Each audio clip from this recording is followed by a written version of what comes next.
Raiders continue to tinker with their roster to try and find the right combination of players. The latest move was a release of star defensive player Christian Wilkins. Fox 5's Kevin Bollinger has the latest from the Silver and Black.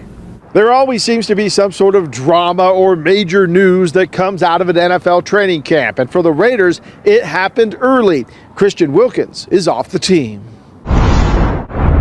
The Raiders releasing Christian Wilkins has been brewing for some time.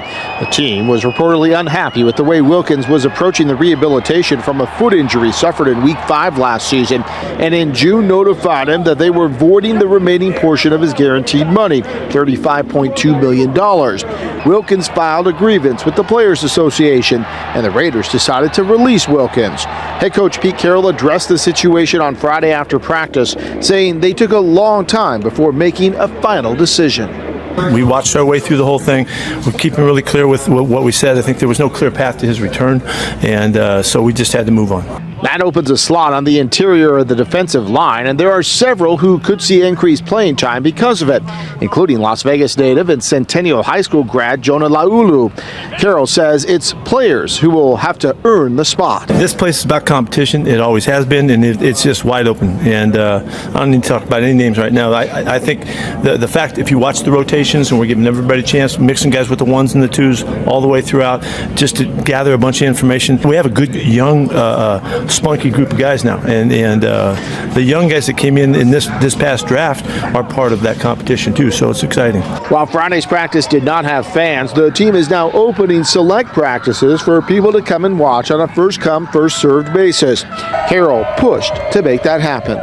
We need more. Hey, the invitation's wide open. When we have our open days, let's get all of our people in it. I'm okay if we overflow it. Okay, we can have as many as we want, as we can get in here. So the invitation's wide open, and we need them. The Raiders will take Saturday off, but will be right back at it on Sunday morning. Kevin Bollinger, Fox 5 News Local, Las Vegas. From overnight, and that is that the Las Vegas Raiders have released Christian Wilkins. The background here, of course, is that in March of 2024, Wilkins was one of the biggest free agents on the market. He wound up signing a 4-year, $110 million deal in Vegas. More than half of that money was fully guaranteed, and now less than 18 months later, the Raiders are moving on from him. There is a fight over more than $30 million of that guaranteed money looming. At issue here is his handling of the rehab. He wound up playing just 5 games for the Raiders last year, had foot surgery, and now the question is his readiness, his treatment plan, how all of that went, whether or not he adhered to the Raiders plan. It's a big mess, and it's something that now John Spytek and Pete Carroll are dealing with in their first year in charge in Vegas. So obviously this is going to be something that's going to be going on for a while. Wilkins can still play. Health is obviously a huge question here, but I would assume some teams are going to look at this, especially if the guarantee remains intact because of how the offsets work, and see if there's a possibility that Wilkins can contribute to them for 2025. But this, again, I think is the another example of the fallacy of free agency in a couple different ways. Number one, free agents almost by definition are not core players for the teams that they're leaving. And when you pay them like core players, you ask for these sorts of results. The Dolphins, as much as they liked Christian Wilkins as a person, he was a captain for them, did not view him as a core player, as the type of player that Mike McDaniel and Chris Greer were building around. And so that's why they let him go. That's why they didn't tag him. That's why he was able to get to free agency and go and sign with the Las Vegas Raiders. On the flip side, the Raiders wind up moving on after a year because that money was spent by somebody else. And so when Tom Telesco and Antonio Pierce, who signed him to that deal a year ago, are fired, that exposes somebody like Christian Wilkins to guys coming in who have no investment in him. And so, how this winds up looking in the long term, I think, really will ride on how Wilkins plays for somebody else, if he plays for somebody else this year, and what happens with the guaranteed money. If the Raiders are able to get out from underneath the guaranteed money, then this could wind up looking like a win for them. If they can't, and Wilkins goes and plays plays really well somewhere else this year, then obviously we're looking at something different. But overall, as it stands right now, this is a big mess, and there's still a lot of this story to be told and a lot to be worked out when it comes to the financial piece of this. Our second topic for today, I told you I wanted to cover a couple of the NFC North teams that I saw over the last couple of days. So I do want to hit the Minnesota Vikings, who I think, looking at it, and again, you can check out my takeaways in the Vikings specifically up on the website and then, of course, on our YouTube channel. But if you want to look at where the Vikings are from a global standpoint, like how they fit in with the rest of the league, that is a loaded roster. And just looking at where they're at and how that team's put together and the big names in that team, the Justin Jeffersons, the Christian Darrisaw's coming back off the ACLs, the Aaron Joneses, the Jonathan Grenards and Andrew Van Ginkels and Byron Murphys and all of these guys that they've invested in. You see one level of it, and then you see another level of it in some of the free agents they invest in that are now there in order to win right now. It's bringing over Will Fries and Ryan Kelly from the Colts to get bigger and stronger on the offensive line. It's bringing in Jonathan Allen and Javon Hargrave to juice the interior pass rush.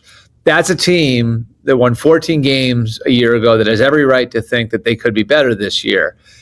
And so that colors why they looked to bring back Sam Darnold for 2025. That colors why they looked to bring back Daniel Jones for 2025. This year cannot be thrown overboard in the name of quarterback development. And based on where J.J. McCarthy was coming out of last year, there was that risk. So they wanted to give themselves a little bit of insurance. They didn't wind up getting that insurance. The backup is now Sam Howell rather than Darnold or Jones in there competing for the job with McCarthy. And I think right now they're viewing that as a blessing in disguise because McCarthy really took steps in the spring, and he's got a ways to go, but he took steps in the spring and found his voice as a leader within the offense. And he was able to take every rep with the first team, which means he got a lot more work than he would have. And so that continues down to the summer. And whether or not J.J. McCarthy can make up for all of that time lost and whether or not he can really buy into what Kevin O'Connell and Wes Phillips and Josh McCown are trying to ingrain in him, which is you do not need to be Superman. You go out, you run the offense, you lean on our run game, you lean on the marriage of the run and pass. We're going to give you screens. We're going to give you a quick game. If you're able to take those layups and just run the offense and just be the quarterback, this is a great situation. So I'm fascinated to see where this goes because that is a team that is very capable of competing at the highest level, and being there, I can see how loaded that roster is. It's a team capable of competing at the highest level, and they just need JJ to go out and play good football, and I think he's capable of it. Finally, our third takeaway, and this is from the camp I was just at, Green Bay is in an interesting situation. And I see a roster that's balanced. I see a young quarterback that's got a ton of promise that they really like inside that building. And so much of where they are, because they've been a good team the last couple of years, is whether or not guys individually on that roster can elevate and become great. And so looking across the roster, you see the receiver group. You see guys they've been working with for a couple of years, and Romeo Doubs and Dontavian Wicks and Jaden Reed and Christian Watson when he gets back from the ACL. And then you look at the guys they drafted in the top 100, Matthew Golden and Savion Williams. And then at tight end, you see Tucker Kraft, and you see and you see Luke Musgrave. Can any of those guys elevate into being really elite weapons from a skill position standpoint? At left tackle, what do they have? Is it Rasheed Walker playing for a contract in year 4? Is it Jordan Morgan, the former first-round pick, moving over? Is it a rookie like Anthony Belton emerging when the pads go on? Can they be really solid at the left tackle spot? Because they've invested in the line and paying Aaron Banks and Zach Tom. And then on defense, they have 4 first-round picks across the defensive front. All 4 of those first-round picks can play.